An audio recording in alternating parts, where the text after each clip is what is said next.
C'est le temps qui passe, le temps, les saisons et le temps qui tourne. Incontournable dans cette fête des Lumières 2009 à la place des terreaux, avec des projections sur les façades de l'Hôtel de Ville et du Palais Saint-Pierre, sur le thème du temps, celui qui passe et celui qui nous tombe sur la tête.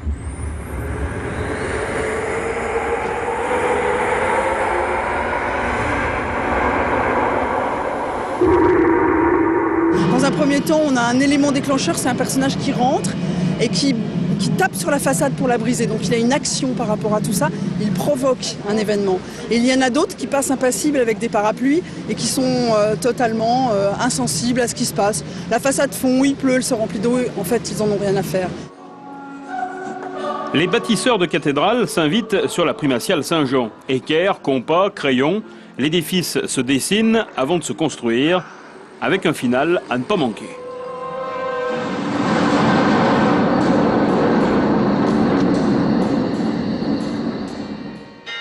La basilique de Fourvière est cette année illuminée côté esplanade. Ici, carillon et lumière font bon ménage.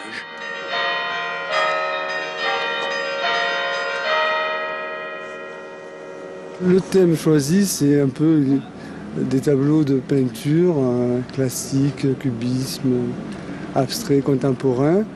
Et on les met en lumière avec tout simplement le carillon. Et on est en rythme, la lumière est en rythme avec le son. La place Bellecour se transforme en musée à ciel ouvert. La Grande Roue permet de découvrir ou redécouvrir les œuvres majeures du musée des Beaux-Arts. Projection de films italiens à Place des Jacobins, respiration et clin d'œil de façade sur l'église Saint-Nizier. Ambiance beaucoup plus électro du côté des Berges, où le public peut devenir acteur des jeux de lumière. Dimanche soir, Lyonnaises et touristes de tous horizons se sont mélangés sur les quais de Saône pour le feu d'artifice. Tout le monde dit que c'est bien. Voilà. Quand on dit oh, tu es allé à la fête des Lumières, oui c'est génial. Bon, donc on vient voir. On ne sait pas ce qu'on vient voir, mais on verra bien. Moi j'aime la foule parce qu'on vit à la campagne et donc ça me change. Et donc les lumières, la ville, ça me plaît. Mais moi je suis agent de voyage, donc j'envoie des clients pour la fête des Lumières, donc des séjours fête des Lumières à Lyon. Et c'est vrai que ça a vraiment un impact assez important. Ce que je trouve dommage par contre, c'est qu'on perd l'esprit de l'effet religieux du départ.